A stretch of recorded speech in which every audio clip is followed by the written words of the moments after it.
누가복음 아직 9장에서 우리가 계속 헤어나오지 못하고 있어요. 누가복음 9장 10절에서 17절 말씀을 좀 같이 봅시다.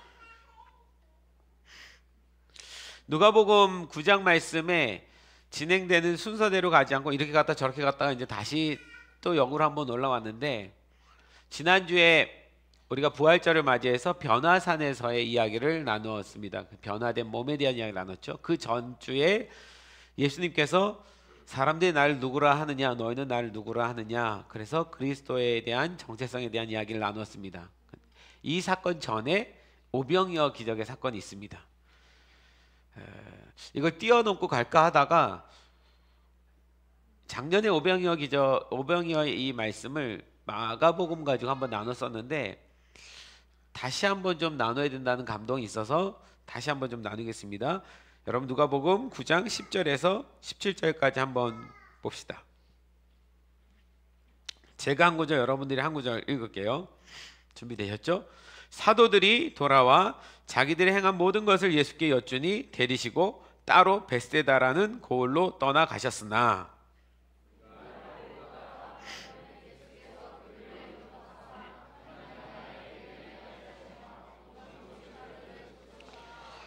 날이 저물어 가매 12사도가 나와 여짜오되 무리를 보내어 두루 마을과 촌으로 가서 유하며 먹을 것을 얻게 하소서. 우리가 있는 여기는 빈들이니이다.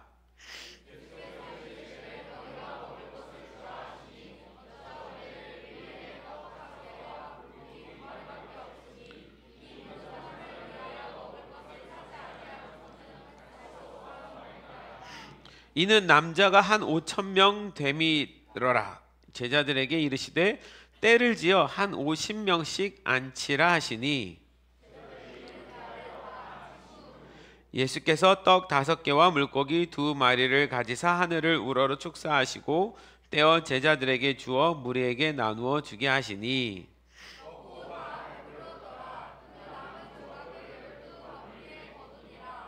아멘. 여러분, 이 9장의 말씀은 맨 처음에 시작은 예수님께서 12제자들을 두씩 해서 마을로 보내셔서 복음을 증거하게 하는 사역부터 시작이 됩니다. 예수님이 귀신을 쫓는 권세와 병을 고치는 능력을 주셔서 제자들을 보내십니다. 제자들이 각 마을마다 가서 복음을 전합니다.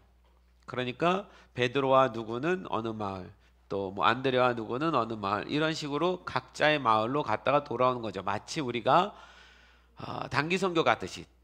여러분, 단기 선교의 최초의 시도가 예수님이십니다. 제자들 데리고 12명 데리고 한번 그 일을 하셨고, 제자 70명을 데리고도 그 일을 하셨습니다. 그래서 우리가 하는 이 단기 선교는 예수님이 하신 일을 따라 하는 겁니다. 마을마다 가서 복음을 전합니다. 근데 이 제자들에게 갈 때 예수님이 이렇게 말씀하셨어요. 어느 마을에 들어가고 어느 그 집에 들어갈 때 그 사람이 너희를 영접하거든 가서 복음을 증거하고 귀신을 쫓아내고 병을 고쳐주고, 그러나 어느 마을에 들어갔는데 그 마을 사람들이 너희를 영접하지 않고 받아들이지 않는다면 그 마을을 그냥 나오라. 억지로 전하라고 하지 않았어요. 나와라. 대신에 나오면서 신발에 발을 털어버리고 나와라. 무슨 의미냐면, 그 복음을 받아들이지 않은 책임은 나에게 있는 것이 아니라 너희들에게 있다, 이런 의미인 거예요. 그렇게 하고 제자들이 열심히 복음을 전했습니다. 그런데 정말 놀라운 기적이 일어난 거예요. 이 기적이 각 마을에서 동시적으로 막 일어나니까 이게 이슈가 될 수밖에 없죠. 이 이슈가 누구의 귀까지 들어가냐면 당시의 분봉왕 헤롯 왕이 들어갑니다. 이 헤롯은 예수님 어렸을 때에 예수님 동방박사를 만나고 예수님 태어날까봐 걱정돼서 2살 아래 다 죽인 그 헤롯이 아닙니다. 그 헤롯의 아들 헤롯입니다. 이 헤롯은 대신 세례 요한을 죽인 헤롯입니다. 이 헤롯이 이 소문을 듣게 돼요.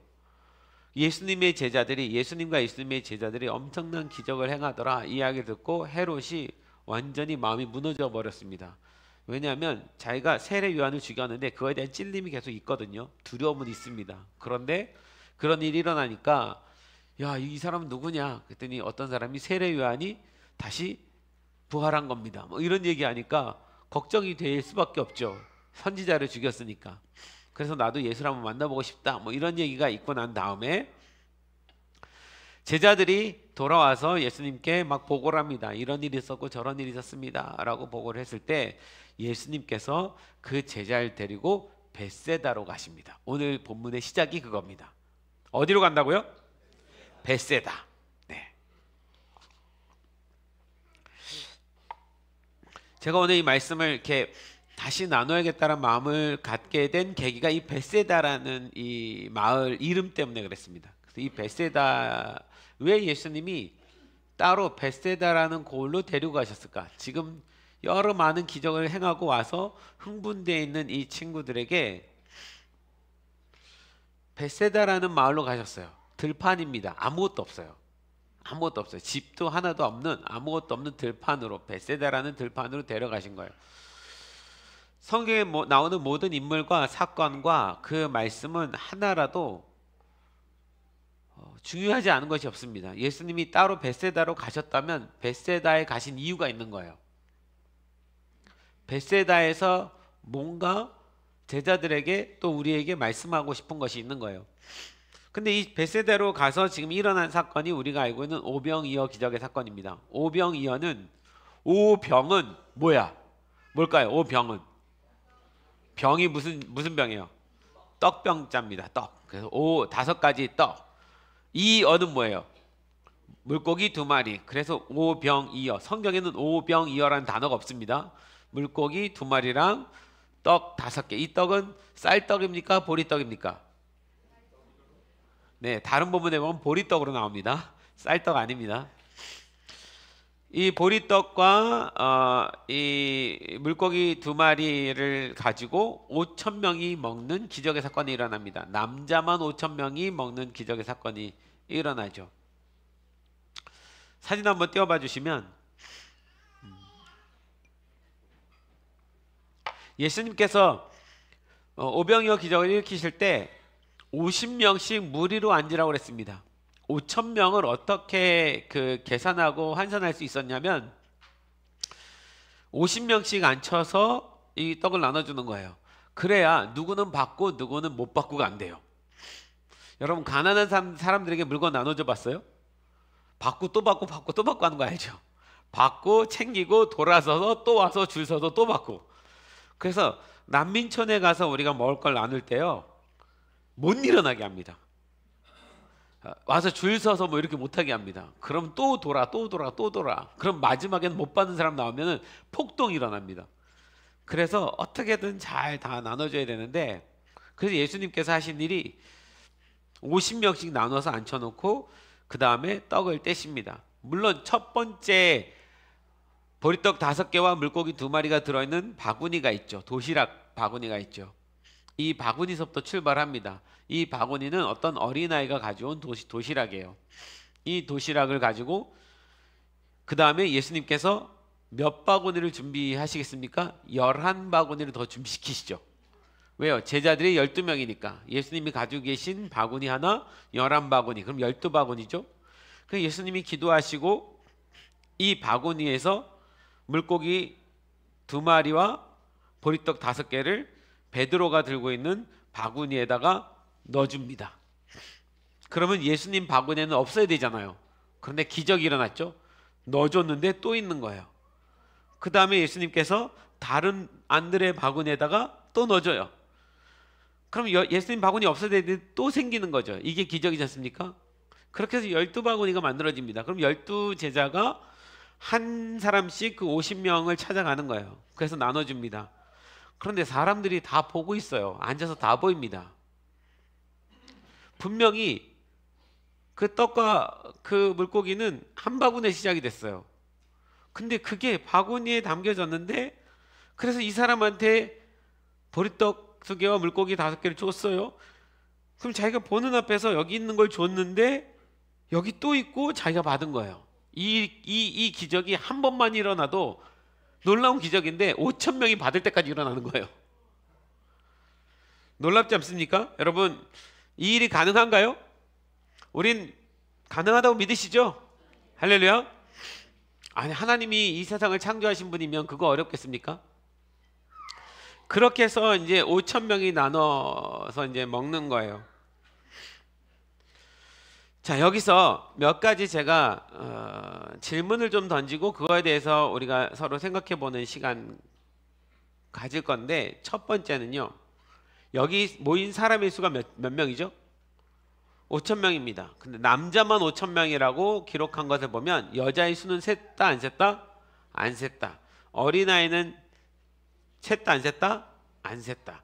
그러면 사실은 5천 명이 아니라 10,000명이 넘는 숫자입니다. 여러분, 10,000명이 넘는 숫자가 들판에 모인 거 본 적 있어요? 보기 힘듭니다. 더더군다나 이 시대에 인구가 그렇게 많지 않을 때예요.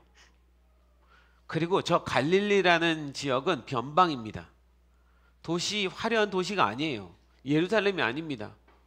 여러분, 예루살렘이 예수님 당시 때에 예루살렘에 있는 사람의 인구가 몇 명인지 아십니까? 예수님 당시 때에 예루살렘의 인구가 한 2,000명밖에 되지 않습니다. 6월절이나 이런 절기가 오면 그때 갑자기 순례객들이 와서 10,000명, 20,000명, 30,000명, 50,000명 되긴 하지만 평소에는 예루살렘에도 한 2,000명밖에 안 돼요. 그런데 저기 10,000명이 모이려면 저 사람들이 어디서 온 걸까요? 뭐 수많은 곳에서 몰려온 거죠. 첫 번째 질문이 이거예요. 왜 그렇게 많은 사람들이 지금 예수님께 몰려왔을까요? 그 사람들이 그렇게 모여왔다는 것은 그 사람들의 뭐를 설명하고 있는 거죠? 사람들이 왔다는 거는 떡 먹기 위해서 오는 거예요? 아니죠. 예수님이 떡 준다고 광고한 적 없거든요. 오면 내가 떡과 물고기 준다 광고한 적 없거든요. 먹을 거 준다는 광고한 적 없거든요. 사람들이 예수님을 찾아서 여기까지 온 이유는 딱 하나예요. 뭐 들으러 왔어요? 말씀 들으러 왔어요. 성경에 뭐라고 되어 있어요? 하나님의 나라에 대해서 예수님 말씀하셨다고 그랬어요. 그 말씀을 곳곳에서 듣고는 이 사람들이 더 궁금하고 더 알고 싶으니까 찾아온 거예요. 근데 어디서 이렇게 많은 사람들이 몰려오는지 이해가 되지 않을 만큼 많은 사람들이 몰렸어요. 이런 일은 지난 이스라엘 그 역사를 봤을 때 이렇게 사람들이 한 곳에 많이 모이는 경우 예전에 좀 있었어요. 뭐 미스바에 모여서 다 같이 기도하거나 뭐 다윗이 불러다가 뭐 법궤 옮기거나. 근데 적어도 400년간 없었던 일이에요. 왜냐하면 말라기 선지자 이후로 선지자가 나타나지 않기 때문에 선지자가 나오면 그때 사람들이 몰리는 건데 400년간 없었던 일이에요. 예수님 주위로 수많은 사람이 모입니다. 영적인 분위기가 달라진 거예요. 그 전에 있었던 어떤 분위기랑 다른 새로운 판도의 분위기가 일어난 거예요. 사람들은 마음 안에 이걸 통해서 우리가 알 수 있는 건 갈급함입니다. 그 메시아에 대한 하나님의 나라의 말씀에 대한, 지금까지도 이 사람들은 예수님이 하나님의 아들인 거 몰라요? 메시아인 거 몰라요? 이 본문 다음에 예수님이 묻잖아요. 사람들이 나를 누구라 하느냐? 그때 누구도 그리스도라고 말한 적 없습니다. 누구도 메시아라고 말한 적 없어요. 그냥 선지자 중에 하나 정도라고 생각할 때예요. 그러면 메시아가 왔기 때문에 찾아온 게 아니에요. 그가 한 말 때문에 그래요. 예수님이 전한 말 때문에요. 그 말을 들어본 적이 없어요. 그런 메시지를 들어본 적이 없습니다. 그런데 누구도 그렇게 하나님의 나라의 일을 소상히 정확히 말할 수가 없어요. 한 번도 들어보지 못한 메시지예요. 이스라엘 백성들이 그 소망을 가지고 갈급함에 찾아옵니다. 이스라엘 백성들이 얼마나 갈급했는지를 보여주는 거예요. 그 상황이. 그 갈급함이 모이게 한 거예요. 그 갈급함이 지금 예수님 따라와서 저녁이 됐는데 한두 시간 지난 게 아니라 지금 따라와서 함께하는 이 모든 시간이 막 6시간, 7시간, 10시간이 되는데도 불구하고 밥도 안 먹고 그 말을 듣고 있는 거예요.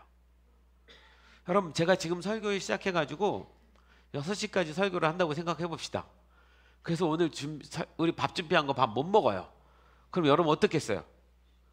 원망 안 하겠습니까? 원망이 곳곳에서 쏟아지죠. 밥 먹고 합시다.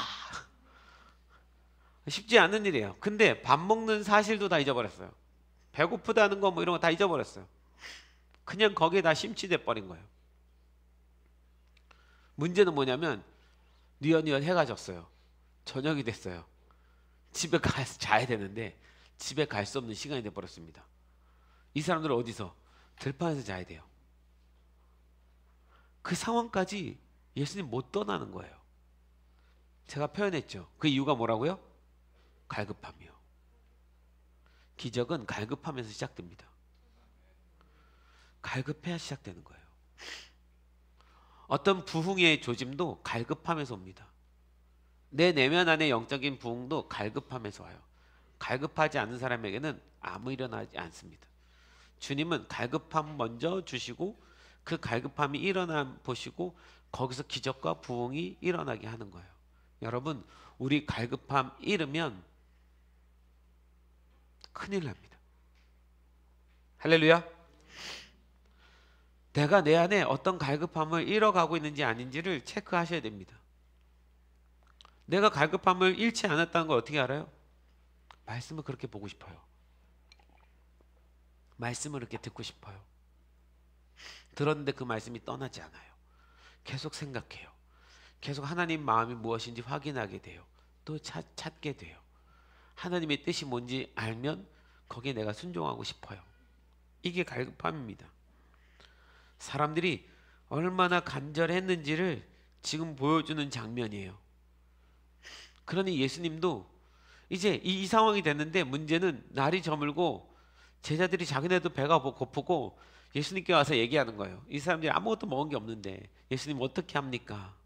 뭐라도 우리가 줄 수 없으니까 예수님 이 사람들 보내서 밥이라도 먹고 좀 잠이라도 자고 다시 모이라고 하십시오 라고 얘기를 한 거예요.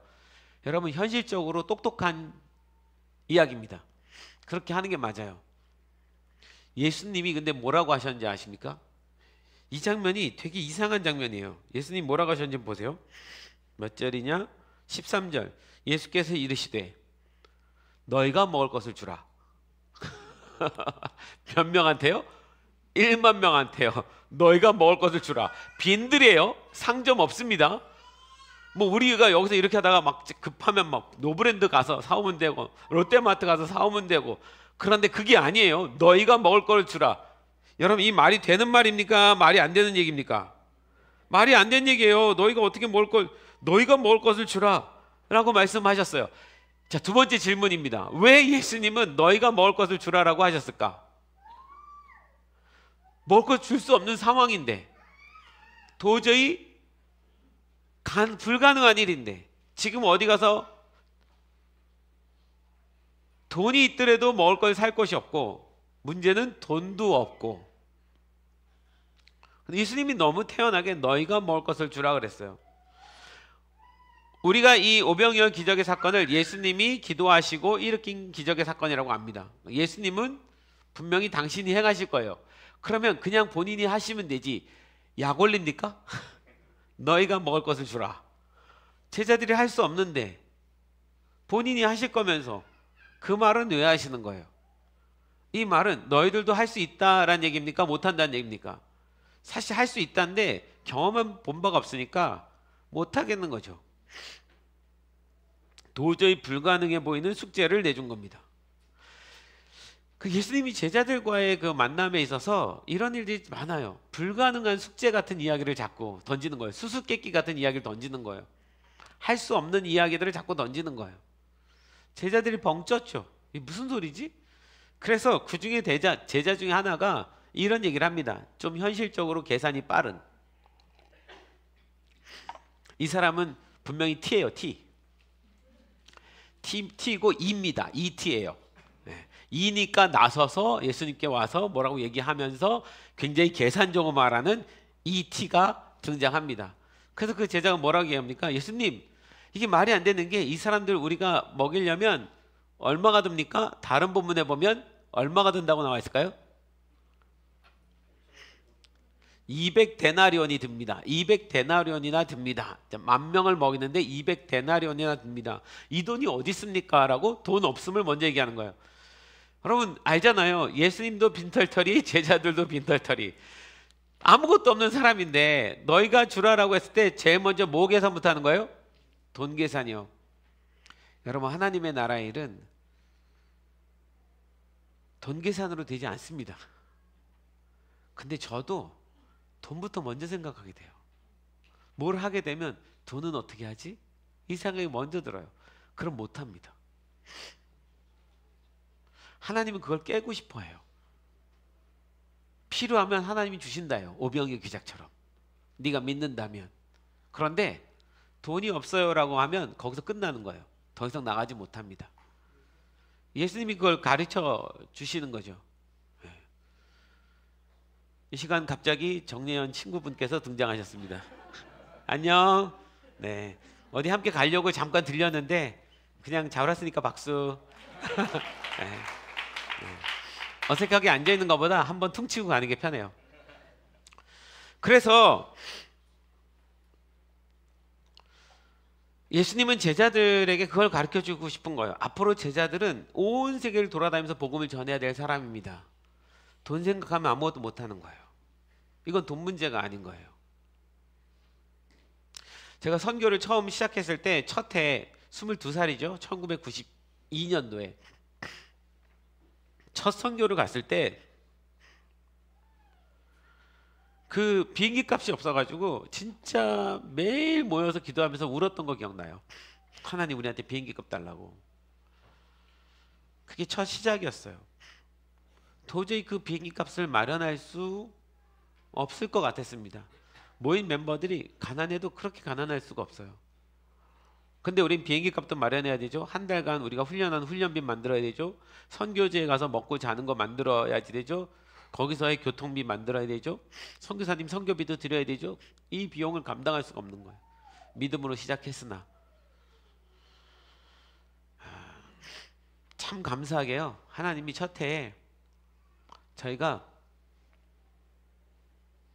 그 우리가 써야 될 그 비용에 대해서 하나님 앞에 구했을 때 떠나는 날이 주일날 월요일날 새벽이었는데 주일날 마지막으로 그 주예동산교회 그땐 덕성교회라는 교회에서 그 선교 파송의 밤처럼 선교 그 집회를 했는데 그때 성도님들이 감동받아서 헌금한 비용이 저희가 써야 될 비용에 1만 원도 차이가 나지 않게 딱 떨어졌습니다. 그거 받고 그 새벽에 비행기 떴어요.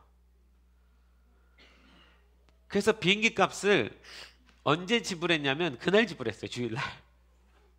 다. 그러니까 하나님의 일은 항상 이렇더라고요. 그 일들이 지금 30년간 계속 반복돼 온 거죠. 만약에 돈으로 계산했으면 선교 못했을 것 같습니다. 제가 오늘 아침에 가만히 생각해 봤어요. 지난 32년간 선교비가 얼마나 들었을까 생각을 해봤어요. 대강 한 해에 평균 처음에는 적은 금액이었지만 가면 갈수록 커졌었는데 제가 대강 따져보니까 평균 1억에서 한 1억 5천 1억이라고만 생각해도 30번 이상 했으니까 우리가 쓴 비용이 30억이 훨씬 넘는구나. 청년들이 절대 어디서 구할 수 없는 금액이죠. 하나님께서 하시는 일입니다. 할렐루야. 너희가 먹을 것을 주라 그러는 거예요. 그러니까 이 티가 와서 얘기하는 거야. 200데나리온에 줍니다. 주님 생각해 보세요. 200데나리온이 우리가 어디 있어요 지금요? 그리고 이 사람들 다 걷어봤자 200데나리온 나오지도 않습니다. 200데나리온이 얼마냐면 1데나리온이 오늘날로 우리로 말하면 하루 품삯이에요. 1일 노동값입니다. 여러분 이거를 이 200데나리온을 그래서 하루에 우리가 일당을 15만 원 정도로 잡으면 얼마가 되는지 아십니까? 3천만 원입니다. 그러니까 그 얘기는 예수님 3천만 원이 드는데 어떻게 해야지 되죠? 이렇게 한 거예요. 그때 예수님께서 그 바구니를 들고 기도를 하십니다. 하늘을 우러러 하나님 앞에 이 사람들 먹이게 해달라고 기도를 하는 거죠. 그리고 아까 말한 그 기적이 일어난 거예요. 예수님은 기적을 보여주고 싶은 게 아니에요. 사실 이 일을 통해서 제자들한테 가르쳐주고 싶은 것이 첫 번째입니다. 우리가 주목하는 것은 5천 명이 먹었다는 것에 주목하는 거지만 예수님은 제자들에게 가르쳐주고 싶은 거예요. 너희가 앞으로 사역할 때 일어난 수많은 필요는 하늘에서 공급할 거야. 할렐루야. 어디에서요? 하늘에서 공급할 거야. 그 얘기는 뭐냐면 너희들은 뭐 하는 사람이냐면 제자들에게 이 땅의 그 필요를 하늘의 창고를 열어서 쏟아줄 수 있는 사람이 너희들이야. 이거 가르치는 겁니다. 너희가 하는 일은 하늘의 문을 열어서 하늘과 땅이 하나가 되게 만드는 일이야. 이 땅에서는 일어날 수 없는 일인데 너희는 하늘을 열 거야. 하늘을 열어서 하늘의 보화, 하늘의 창고, 하늘의 필요를 끄집어내 올 수 있는 사람인 거야. 그뿐만이 아니라 하늘의 하나님의 은혜까지도 사람들에게 나눌 수 있는 사람들이야. 그게 그리스도인이야. 그게 제자야. 이거 설명하는 겁니다. 그래서 너희가 먼저 주라라고 얘기한 거예요. 이 얘기를 통해서 예수님은 우리가 준다라는 개념을 가르친 거예요. 어떻게 해서? 하나님께 기도해서. 기도해서 이 기적이 일어나게 만들라. 이게 예수님이 제자들한테 지금 가르쳐 주시는 말씀입니다. 할렐루야. 여러분, 하늘에는 굉장히 많은 풍요가 있습니다. 하나님께는 진짜 너무 많은 걸 갖고 계신 분이에요. 그거를 믿음으로 취해서 올 수 있는 사람이 필요합니다. 문제는 뭐냐면 그 하나님의 필요를 내 만족, 내 성공, 내 명예, 내 권력, 내 필요에만 구하니까 문제지. 저도 살면서 이 선교 사역을 하면서 내 것을 구했을 때 하나님이 이걸 허락하시는 것보다도 하나님의 것을 구했을 때 하나님께서 주시는 일들이 더 명확하고 분명하고 많습니다. 우리가 우리의 삶을 하나님 나라에 초점 맞춰서 살아가면 하나님은 우리에게 얼마든지 부으실 수 있는 분입니다. 아멘? 아멘이십니까? 네. 그래야 돼요. 예수님이 가르쳐주는 것이 그것입니다.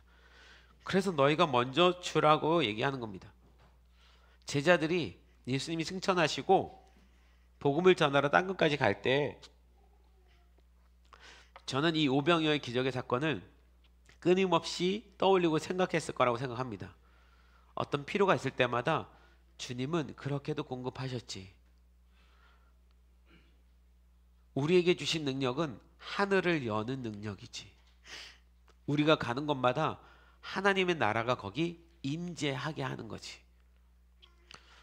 우리 어린아이들이 선교지에 갔지만 나이의 연소함과 상관없이 믿음으로 구하면 하나님이 하늘을 여셔서 하나님의 나라가 그 마을에 그 땅 가운데 임하는 겁니다. 놀라운 일은 한 번도 예수님 이야기 듣고 눈물 흘려보지 않은 사람들이, 들어본 적도 없는 사람들이 눈물을 흘리면서 예수를 믿겠다고 하고 그 중에는 병이 낫는 사람이 있기도 한 거죠. 어떤 사람은 병이 나아서 나오기도 하지만 어떤 사람은 병 안 나는데도 나온 사람이 있어요. 최근에 조사를 해보니까 나오면은 뭐 주는 줄 알고 병 나았다고 거짓말하고 나온 사람이 있어요. 우리 김면호 선교사님 얼마나 정직하신지 인터뷰하다가 이 사람 병 안 났대요. 이 사람 아니에요. 자, 들어가시고요.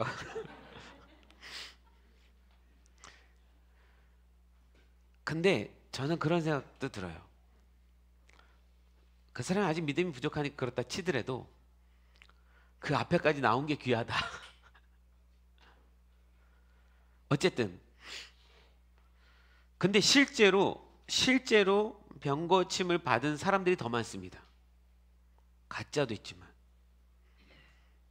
그 사람들은 교회 꼭 남게 되더라고요. 그 사람들은 다시 신앙을 나중에 또 회복할 수 있더라고요. 뭡니까? 하늘에서 일어날 수 있는 일을 이 땅에다 쏟아붓는 거예요. 이 땅에서는 저절로 사람들이 치유받거나 그런 일이 있을 수 없습니다. 초자연적인 일이에요. 이건 하늘의 개입이 있어야만 되는 일입니다. 지금 예수님은 하늘의 개입이 일어나는 사건을 보여주신 거예요. 그게 오병이어 기적의 사건입니다. 제자들에게, 지금 제자들은 얼마 전에 복음 전도하면서 사람들이 막 귀신도 쫓아가고 쫓겨나고 병 고치는 거 봤지만 이런 기적은 본 적 없어요. 근데 이 기적까지도 예수님은 보여줘야 되는 거죠. 여러분 잘 돌이켜 보세요. 우리가 신앙생활하면서 살아오면서 우리에게도 이런 기적들은 종종 일어납니다. 도저히 내가 그것을 얻을 수 없을 것 같은데 하나님께서 말도 안 되는 사람들을 통해서 이렇게 갑자기 나에게 재정을 공급해 주시거나 특별히 선교비를 마련케 하시거나 그런 일들이 일어나는 겁니다. 할렐루야. 지지난주에 우리 청년 연합 예배 있잖아요. 그때 우리 청년들이 막 음식 준비했잖아요. 우리 희목 형제가 자기가 샌드위치 만들겠다고 막 난리 쳤잖아요. 엄청 많이 만들어 갖고 우리 다음 날도 샌드위치 먹었잖아요. 근데 그 얘기를 제가 들었는데 음료수를 준비해야 되는데 우리 희목 형제가 거래처에게 음료수를 부탁한 거죠. 원가로 사게 해달라. 거래처니까 원가로 내가 좀 받을 수 있겠느냐. 싸게, 왜냐면 우리 교회에서 준 그 재정이 딱 정해져 있으니까 싸게 사야 되니까 거래처에 전해서 원가로 나한테 좀 달라 라고 얘기를 했더니 그 거래처에서 좋다 그러고서 이제 원가로 주겠다. 근데 이거 어디다 쓰는 거냐 그랬더니 희목은 제가 우리 지금 교회에서 하는 일인데 청년들 여러 교회 다 모여서 같이 집회를 하는데 그때 우리가 대접하려고 한다라고 했더니 그 거래처 사장님이 나도 교회 다니는 사람이라고 이거 내가 헌신하겠다고. 그래서 몇 병이에요? 캔 그 음료 있잖아요. 그 200개를 그분이 헌신했습니다. 그래서 그분이 공짜로 줬어요. 희목 형제가 살면서 처음 겪는 일이에요. 그죠? 항상 돈 주고 사오는 일이었지 누가 이게 하나님의 나라 일은 이런 거구나라는 것을 처음 경험한 거예요. 제한테 기적입니다. 오병이어랑 뭐가 다를 바 있어요? 여러분 5,000명만 먹인 게 기적이 아니라 요 바구니에서 물고기 2마리와 보리떡 5개였는데 이게 10개만 돼도 기적인 거예요. 없었는데 200개 캔 음료가 들어온 거예요. 하나님은 이렇게 하나님의 일을 하실 때 하나님의 역사를 일으키십니다. 할렐루야. 지금도 일어난 일이에요. 자, 세 번째 질문이요. 왜 벳세다라는 곳에서 이 기적을 베푸셨을까라는 생각이 사실은 이 본문을 처음 접한 제가 말씀을 준비할 때요. 어떤 걸 말해야 될까 이런 생각을 해본 적이 없습니다. 한 주 안에 말씀을 이렇게 보다가 뜬금없이 갑자기 저는 성령님이 저한테 질문한다고 생각하는데 질문을 툭 던지는 거예요. 예수님이 오병의 기적을 왜 벳세다에서 일으켰을까? 벳세다로 굳이 데려가셨으니까. 그 벳세다가 궁금했어요. 여러분 벳세다가 두 가지의 단어가 합쳐졌습니다. 자, 보시면 벳세다는 아람어에서 유래한 지명으로 이 의미가 이와 같아요. 처음에가 베이트예요. 베이트. 집이란 뜻입니다. 벳이 베이트예요. 집이란 뜻이고 세다, 샤다. 이 샤다가 어업이란 뜻입니다. 사냥, 어업이란 뜻이에요. 따라서 벳세다는 문자적으로는 어업의 집, 어부의 집이란 뜻입니다. 그 들판의 이름이 어부의 집, 어업의 집이에요. 물고기와 관련되어 있습니다. 벳세다가 예수님은 물고기의 집이라고 불리는 언덕에 데려가서 굳이 오병이어 기적의 사건을 일으킨 거예요. 그런데 이 벳세다가 고향인 사람이 누군지 아십니까? 이 벳세다가 고향인 사람이 베드로하고 안드레하고 빌립인가요? 네. 맞아요. 베드로, 안드레, 빌립 모두 벳세다 출신이에요. 여기서 예수님께서 기도하시고 5,000명을 먹이셨어요. 근데 여러분 예수님이 벳세다가 고향인 베드로에게 나타나셔서 맨 처음 베드로 만났을 때 베드로를 부르실 때의 장면도 무슨 장면이냐면 밤새도록 고기를 낚았지만 하나도 못 낚은 베드로에게 깊은 데로 던지라 해서 그물이 찢어지게 고기가 잡히고, 그때 베드로가 예수님 앞에 엎드리고 예수님께서 베드로에게 뭐라고 말씀하시냐면 이제 네가 뭐를 낚는 어부가 되게 하겠다? 사람을 낚는 어부가 되게 하겠다. 이 비전을 주신 거예요. 고기를 낚던 네가 사람을 낚을 거다. 그러면 이 성경에서 이 이야기 속에 물고기는 누구를 상징하는 거가 돼요? 사람을 상징하게 됩니다. 영혼을 상징하게 됩니다. 물고기를 낚는다는 건 영혼을 낚는다는 거랑 같은 의미로 지금 주님이 쓰신 거예요. 그 일도 벳세다 바로 앞에 바닷가에서 일어난 일이에요. 근데 이 벳세다에서 주님께서 이렇게 먹이셨습니다. 이것은 이 벳세다에서 예수님께서 제자들이 앞으로 해야 될 일이 무엇인지를 설명하는 거예요. 사람을 낚는 일, 그게 예수님께서 결국 원하시는 일. 이 오병이어의 기적의 사건도 기적을 보여주고 놀라라고 하는 것이 아니라 이 사건 때문에 이 5천 명은 예수님의 행적을 따라다닐 수밖에 없습니다. 예수님이 십자가에 죽으시고 부활하실 때 그 장면을 주의 깊게 소문을 듣고 그런가 라고 생각할 수밖에 없는 사람들입니다. 이 사람들은 예수님의 자녀가 될 수 있는 사람들입니다. 예수님은요, 이 순간에 5천 명을 낚으셨습니다. 할렐루야. 5천 명을 낚았는데 제자들에게 그 얘기를 하는 거예요. 너희도 나처럼 이렇게 사람을 낚아야지 돼. 그래서 그 사람을 낚아야 된다는 비전을 어디서 던지셨어요? 벳세다, 어부의 집에서 던지신 거예요. 뭐 하나 허투루 데려가시는 일이 없어요. 그러면 이 오병이어 기적의 사건에 있어서 예수님에게 제일 중요한 것은 사람을 낚는 일입니다. 기적은 사람을 낚게 하기 위해서 주신 거지 기적을 보여주라고 주신 게 아닌 거예요. 제자들은 평생 사람을 낚으며 사는 사람으로 살아가야 된다는 것을 깨닫게 되는 시간입니다. 자, 마지막 네 번째, 이 물고기와 관련된 이야기는 한데 네 번째 질문이요.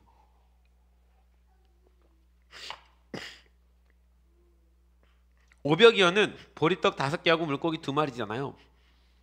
하필 도시락이 보리떡 5개와 물고기 2마리인 이유는 뭘까? 그냥 어쩌다가 도시락이 그런 거구나라고 생각하면 그냥 흘러가겠지만, 하필이면 그날 그 도시락이 떡과 물고기라는 데 의미가 있습니다. 성경에서 떡과 물고기는 예수님과 굉장히 밀접한 관계가 있어요.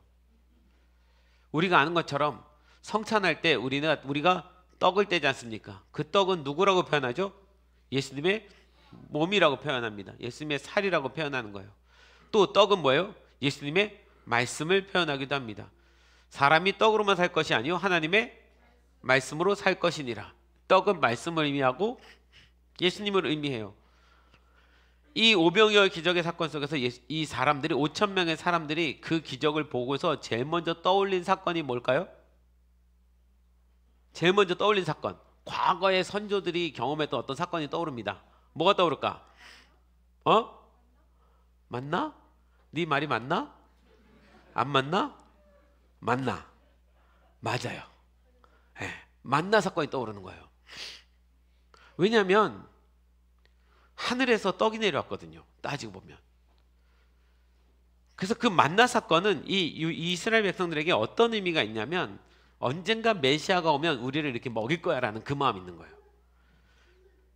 그래서 메시아가 오기를 소망하는 건 로마의 속국으로 가난하게 살아가는 이 사람들에게 그 메시아가 와서 자기들을 먹고 사는 모든 문제를 해결해 줄 것에 대한 소망이에요. 그래서 떡이 그런 의미예요. 그래서 떡 하면 떡을 준다 그러면 누가 생각나는 거예요? 메시아예요. 그래서 그 순간 사람들이 메시아인가 막 이런 생각도 했을 거예요. 예수님께서 떡으로 기적을 일으키신 건 당신의 살을 주시고 당신의 말씀을 나누신 것과 같은 일입니다. 두 번째, 물고기는요. 여러분, 초대교회 예수님이 승천하시고 부활하신 다음에 오순절날 성령님 오시고 제자들이 땅끝까지 복음을 전하로 흩어지잖아요. 흩어지고 그 흩어진 복음이 바울을 통해서 어디까지 갑니까? 로마까지 가잖아요. 로마까지 가서 복음이 증거되면서 온 세계에 퍼져가잖아요. 그렇게 해서 만들어진 그 당시를 초대교회라고 말합니다. 전체를. 그런데 이 예수님의 제자들이 가는 모든 곳에서 환영을 받습니까? 핍박을 받습니까? 핍박을 받죠. 핍박을 받습니다. 그래서 이 그리스도인들이 한때는 그리스도임을 밝힐 수 없이 살아야 될 때가 있었어요. 그러면 어떻게 합니까? 서로가 그리스도인임을 표시하는 것을 뭘로 해요? 물고기로 합니다. 영화에서 본 적 있죠? 물고기로 합니다. 어떻게 하냐면 나 그리스도인인데 너 그리스도인이야 라고 할 때 느낌이 딱 만났는데 저 형제가 그리스도인인가? 어떻게 확인해보지? 그러면 첫사람이 땅에다 대고 이렇게 동그라미처럼 이렇게 그리는 거예요. 이렇게 물방울처럼 옆으로 돼 이렇게 그립니다. 그러면 그 형제가 그리스도인이면 이렇게 된 데다가 꼬리를 딱 그려줘요. 그러면 그리스도인인 거예요. 그래서 그리스도인의 상징을 물고기로 했습니다. 왜요? 그 이야기가 이거예요. 물고기를 뜻하는 그리스어가 익투스입니다. 뭐라고요? 익투스예요. 익투스. 헬라어로 익투스입니다. 이 익투스는 저 익투스라는 저 헬라어의 단어 있잖아요. 그 단어가 글자 하나하나가 어떤 뜻을 가지고 있습니다. 보시면 익투스인데 익투스를 풀었으면 어떻게 되는지 알아요? 예수스, 크리스토스, 테우, 휘오스, 소테르. 그 앞에 글자가 다 이 단어를 하나씩 갖고 있는 거예요. 그걸 합치면 익투스가 됩니다. 예수스는 뭐예요? 예수님. 그죠? 크리스토스는 그리스도. 테오는 뭐예요? 지난번에 제가 데오 얘기했죠. 데오, 데오스, 디오스, 하나님. 테오예요. 휘오스는 뭐예요? 아들이란 뜻입니다. 소테르는 구원자란 뜻이에요. 그래서 저 물고기를 글자 하나하나를 다 연결해서 풀어보면 예수님, 예수 그리스도 하나님의 아들 구원자가 됩니다. 그게 그들이 믿는 물고기예요. 그래서 나는 이것을 믿는 사람입니다가 물고기 표시예요. 거기다 꼬랑지를 그리면 너나 그리스도인 이렇게 되는 거죠. 이런 의미로 보면 예수님께서 왜 제자들에게 사람을 낚는 어부가 되라라고 하셨는지 이해가 가요. 왜 굳이 예수님이 제자 중에 제일 많은 사람을 어부로 택하셨는지 이해가 가요. 이 물고기를 가장 잘 이해한 사람입니다. 물고기 잡는 거 쉽지 않습니다. 물고기도 종류별로 낚는 방법이 다른 거 아시죠? 그 물고기의 특성 따라서 한 영혼을 전도해서 구원하는데도 각 사람의 케이스가 다 다른 거 아시죠? 쉽지 않습니다. 그렇게 예수님은 물고기를 낚듯이 이제 사람을 낚아다오. 이 사람을 낚는다는 것이 세상에서 볼 때는 미끼 걸어가지고 끌어대는 것처럼 생각하겠지만 그 낚는다는 의미는 뭐예요? 죄로부터 영원히 죽을 수밖에 없는 그 사람을 구원해낸다라는 의미입니다. 세례를 받을 때 물속에 들어갔다가 꺼내내잖아요. 그래서 이 물고기처럼 낚는다는 건 하나님의 사람을 구원해낸다라는 뜻입니다. 그러면 이 오병이어 기적의 사건을 전체적으로 다시 한번 돌아보면 하나님과 예수님이 무엇을 생각하고 있는지를 깨닫게 됩니다. 하나님과 예수님 마음 안에는 이거 하나밖에 없습니다. 영혼 구원이요. 사람을 살리는 거예요. 먹을 것도 주지만 그 영혼을 살려내달라는 부탁입니다. 그 5천 명을 예수님이 낚듯이 너희들이 가는 곳마다 그 일들을 행해야지 돼. 벳세다가 어부의 집이고 그 벳세다 출신들을 제자로 삼고 그 출신인 베드로에게 예수님이 사람을 낚는 어부가 되라고 말씀해 주시고, 여러분 예수님이 부활하신 다음에 제자들을 3번 만납니다. 3번의 마지막 만남은 갈릴리에서 만나는 거예요. 갈릴리 바닷가에서. 갈릴리에 가서 보자 그랬더니 제자들이 갈릴리로 갔습니다. 갔는데 예수님 어디서 어떻게 만날지 모르니까 할 일이 없으니까 하던 짓 하는 거예요. 물고기 낚으러 배 타고 나갔습니다. 저쪽에 해변가에 어떤 사람이 소리 질러요. 너에게 물고기가 있느냐? 제가 지난주에 변화산 얘기하면서 예수님의 몸이 변화됐다고 그랬죠. 그래서 딱 보고서 예수님인지 몰라요. 변화된 몸이라. 제자들이 누군가 싶은 거예요. 너희들이 먹을 것이 있느냐? 뭐 없습니다. 이리 와라, 같이 조반을 먹자. 예수님이 물고기를 직접 구워서 제자들에게 먹이십니다. 그때 보니까 예수님이구나 라고 깨닫게 되는 거예요. 참 예수님이 이 시나리오 작가가 기가 막힙니다. 복선에 복선을 깔아서 마지막에 물고기를 대접하는 것으로 그 제자를 다시 만나는 거예요. 물고기를 다시 상징하는 거죠. 그리고 그 물고기를 먹고 나서 예수님이 제자 베드로에게 뭐라고 말씀하십니까? 네가 나를 사랑하느냐? 아가페 하느냐? 예, 예수님, 내가 당신을 필레어하는 것을 당신이 압니다. 이 의미는 다음번에 설명하고, 이 마지막에 예수님께서 하신 말씀이 뭐예요? 내 양을 치라, 내 양을 먹이라. 뭐예요? 사람을 낚는 어부가 되어달라. 영혼을 구원해달라. 죽어가는 사람들을 살려달라. 이 부탁을 마지막에 하시죠. 예배팀 나와주시고요. 그래서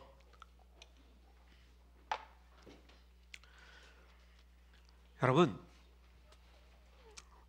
동일하게 주님이 우리에게도 부탁하신다고 믿습니다.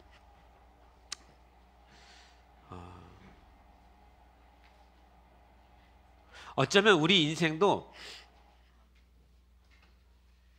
이 벳세다 광야에 찾아온 사람들하고 다르지 않는데 두 가지가 다 있어요. 뭐예요? 하나님의 영적인 것을 갈급해하는 마음이 있습니다. 나도 하나님 나라 알고 싶고, 나도 하나님 누군지 알고 싶고, 예수님의 은혜와 사랑이 누군지 알고 싶어 라는 소망함도 있습니다. 그런데 또 한 가지, 우리한테 문제가 있어요. 먹고 사는 문제가 항상 걸립니다. 그래서 배고파요. 먹는 문제도 해결함을 받아야 됩니다. 여러분, 거기 5,000명이 모였는데 안 온 사람도 있을 거예요. 그 소문은 들었는데 누군가는 오고 누구는 오지 않습니다. 이유는 뭐예요? 더 갈급한 사람이 오는 거예요. 갈급하지 않은 사람은 안 오는 거예요. 앞서 예수님이 제자들을 마을로 보내셨을 때 했던 이야기를 다시 돌아보면, 너희를 영접하거든 가서 복음을 전하고, 영접하지 않거든 발에 먼지를 떨어버려라. 그 얘기 뭡니까? 갈급한 사람은 듣고 갈급하지 않은 사람은 못 듣는 거예요. 그 순간만큼은. 다음번에 다시 기회가 있다 치더라도. 여러분 우리의 삶 가운데 이런 갈급한 사람들이 내 주변에 있는지 찾으십시오. 찾으셔야 됩니다. 보셔야 됩니다. 분명히 예수님 믿고 싶은 마음 있는 사람이 있습니다.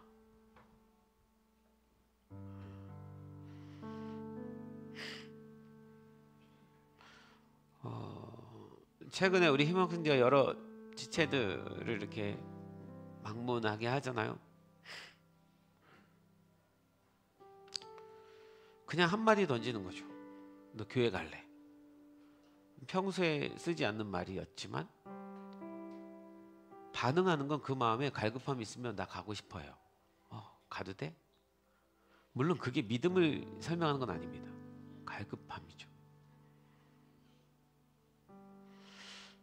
지금 이 시대에 우리가 해야 될 것은 그거예요. 그 갈급한 사람이 있는지 없는지 찾는 거.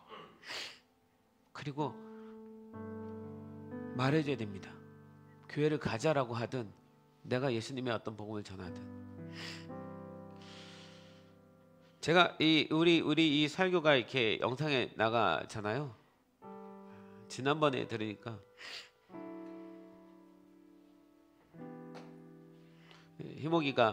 제가 희목이가 하는 것이 희목이를 교만하게 만들지 않기를 소망합니다. 희목이가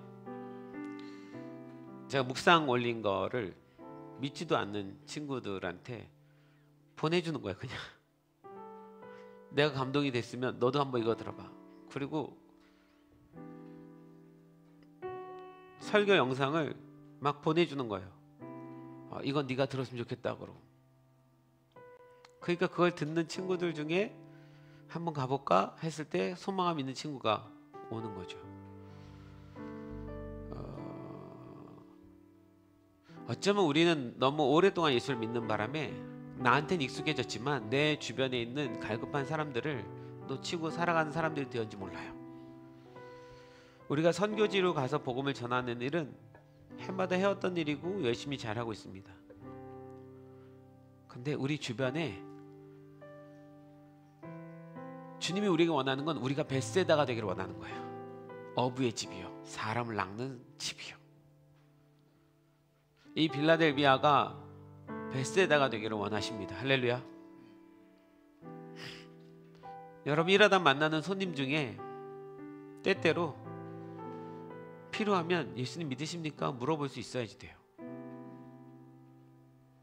그 사람의 어떤 갈급함이 느껴지면 내가 무언가 떡을 나눠줘야지 됩니다. 떡 하나, 보리떡 하나를 줘야 되는 거죠. 그게 우리의 삶에 배어야 됩니다. 그 예수님께서 이 오병이어 기적을 통해서 우리에게 말씀하시는 바예요. 제가 가끔 이제 묵상을 이렇게 올리잖아요. 여러분들한테만 보내는 것은 아닙니다. 제가 개인적으로 아는 사람들 보내고 지금은 선교사님들한테는 매일 보냅니다. 선교사님들이 제일 갈급해요. 말씀에 매일 보내줍니다. 여러분한테는 띄엄띄엄 보내지만 선교사님들한테 매일 보내줘요. 필요하면 그 말씀을 필요한 사람한테 보내주십시오. 우리 설교 영상 올라온 거 최근에는 제가 좀 쉽게 복음적인 내용들을 많이 다룹니다. 필요한 사람한테 보내주세요. 갈급함이 보이면 보내주세요. 그리고 그 갈급함을 끌어내세요. 주님 앞에 나올 수 있도록 인도해 주세요. 그래서 그 영혼이 구원받기를 위해서 기도하세요. 그 이름 하나하나 놓고 가정교회 우리 예배 끝난 다음에 각 가정교회 모임할 때에 제가 부탁을 드렸잖아요. 그 한 사람의 이름을 놓고 같이 기도해 달라고요. 내가 그 사람이 우리에게 오든 안 오든 그 이름을 놓고 같이 기도하는 거예요. 하나님, 이 사람이 예수님을 꼭 만날 수 있게 도와주세요라고 그 시간을 꼭 가지십시오. 꼭 가지셔야 됩니다. 그 시간을 매일 가져야 내가 또 누군가를 갈급한 사람들을 찾아낼 거예요. 지난주에 우리 오니 할아버님 할머님 때문에 참 우리 모두 감동을 받았습니다.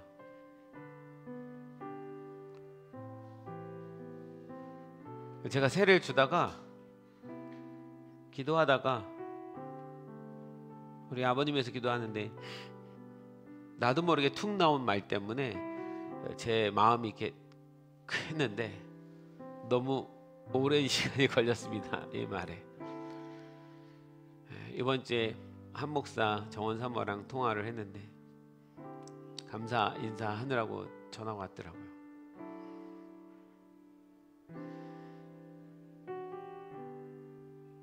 물론 손녀 오니의 부탁 때문에 시작된 일이긴 하지만 저는 저 두 분 안에 도대체 우리 딸이, 우리 사위가, 우리 손녀가 그렇게 사랑한다는 그 하나님이 누굴까에 대한 갈망이 있기 때문에 힘든데도 아프신데도 계속 오신 거기도 합니다. 말씀을 나누는데 성경 공부하는데 누구보다도 더 갈급함으로 말씀을 받으세요. 마치 이 말씀을 한 번도 먹어보지 못해서 배가 고픈 사람처럼 너무 맛있게 말씀을 드시는 거죠. 오니 엄마는, 정원 사모는 제가 믿음의 고백도 없이 그냥 준 거 아닐까 이런 생각 하나 봐요. 제가 확인 다 했는데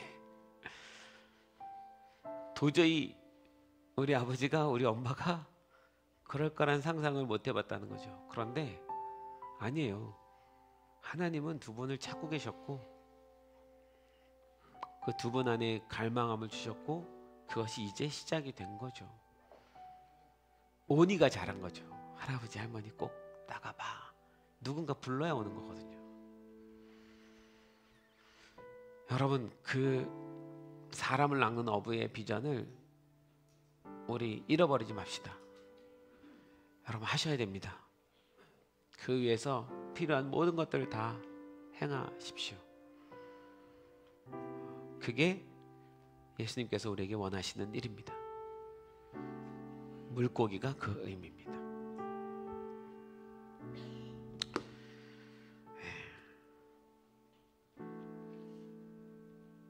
우리 이 찬양 같이 부르고 기도하고 마칩시다. 우리 잠깐 일어나시겠습니까?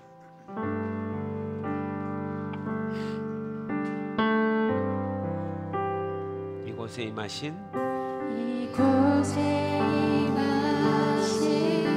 하나님, 여기를 벳세다라고 생각하고 이 찬양을 불러보세요. 가난한 마음으로 바라보리라.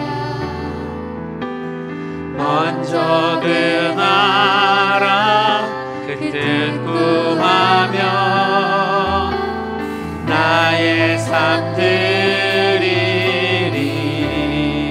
주님 맡기신, 주님이 맡기신 하나님 나라, 믿음의 눈으로 바라보리라. 하늘의 뜻이 이 땅 가운데 완성된 그날까지 우리는 믿음 다여 그 위에 서리라. 하나님의 나라는 무너지지 않으리. 믿음 다여 그 나라 세워가리라. 주님 곧 오실 때. 처음부터 다시 한번 찬양합니다. 이곳에 임하신, 여러분, 주님은 어디든 임하십니다. 벳세다 들판이랄지라도 그 들판을 하나님의 나라로 만드시고 싶은 분이 주님이십니다. 수많은 가난한 사람들이 찾아왔습니다. 그 갈급급함 가운데 있을 때 그 하나님 나라를 가르쳐 주시는 것입니다. 주님이 맡기신 하나님 나라, 믿음의 눈으로 바라보리라. 하늘의 뜻이 이 땅 가운데 완성된 우리는 그날까지 믿음을 향하여 달려나가야 됩니다. 믿음 다여 그 위에 서리라. 하나님의 나라는 무너지지 않으리. 믿음 다여 그 나라 세워가리라. 주님 모두 믿음 다여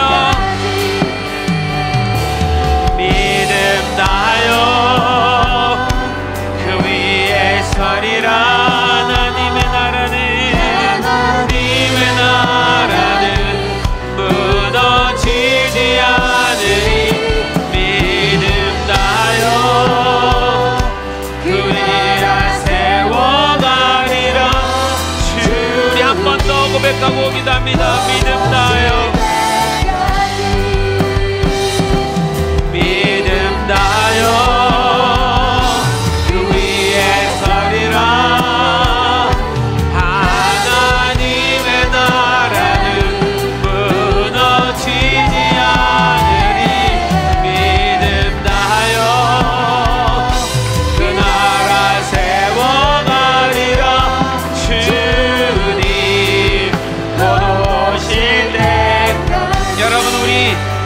하나님 앞에 기도합시다.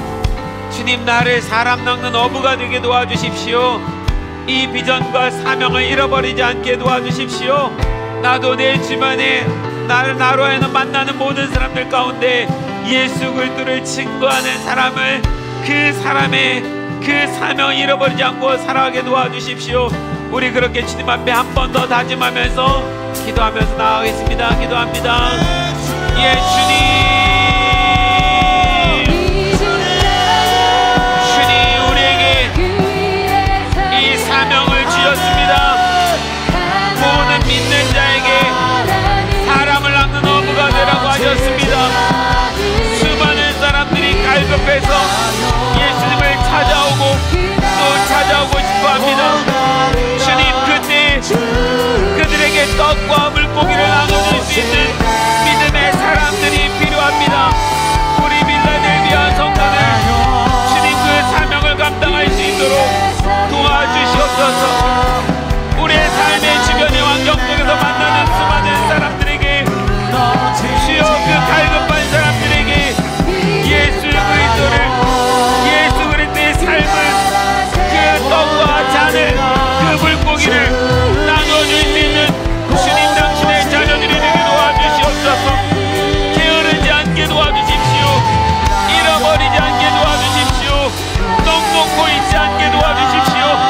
깨어서 일어나 사람들에게 그리스도의 복음을 증거하게 도와주십시오. 하나님의 나라를 이 땅에 가져 내려오는 주님, 그런 주님의 자녀가 되게 도와주십시오. 잃어버리지 않고 그렇게 잃어버린 영혼들을 구원해내는 주님의 자녀들이 되게 도와주시옵소서. 믿음 다하여 그 위에 서리라. 하나님의 나라는 무너지지 않으리. 믿음 다하여 그 위에 세워가리라. 주님 곧 오실 때까지.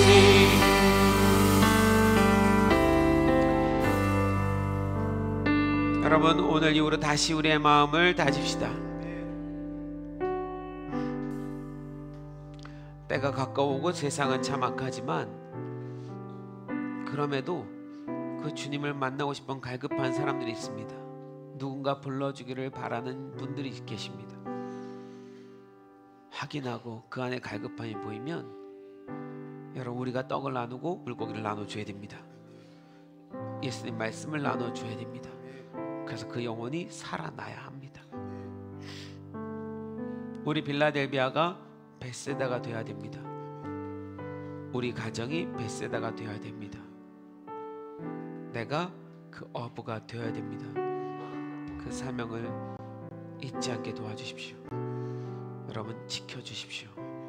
각 가정교회 안에서 이 비전을 향해서 계속 기도하면서 함께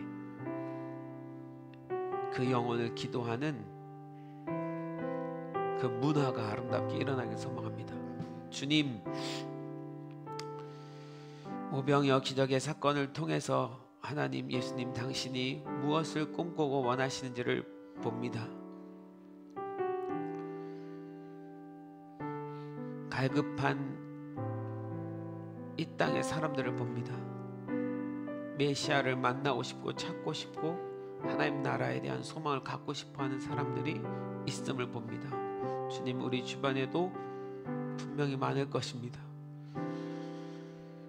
주님, 그들을 찾아내게 도와주시고 그들에게 주의 말씀을 나눌 수 있는 주님의 모든 자녀들 되게 도와주시옵소서.